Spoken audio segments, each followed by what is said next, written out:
Il nostro sondaggio non ha certo la pretesa di essere certificato, ma sui primi 100 giorni del sindaco ecco il parere di 6 padovani che abbiamo scelto a caso nelle piazze di Padova. È stata una scelta sbagliata per me questo sindaco qua, non ha esperienza amministrativa, è indeciso e non so bene cosa, comunque non mi va. Non vede cambiamenti? Non l'ho votato e non vedo cambiamenti. Più di tanto non ho visto, sono promesse fino adesso, dopo vedremo se manterrà le promesse. Ho sentito parlare bene, vediamo se...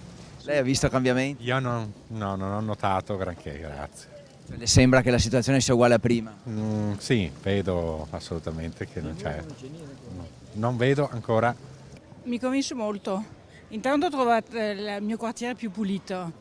Ci sono meno spacciatori in giro, non lo so se è un caso o no, e anche ho visto che il verde è curato meglio. Di che quartiere parla? Lei dove abita? Io abito a Portello. Negativo. Mi associo. Perché? Mi baso sul discorso dell'ordine pubblico, dei kebab. Volete riaprirli? O meglio, non voi ovviamente. E lei perché è negativo? Negativo perché è peggiorato l'ordine pubblico. Io abito in Prato e la Valle e sono tornate le negatività che c'erano prima.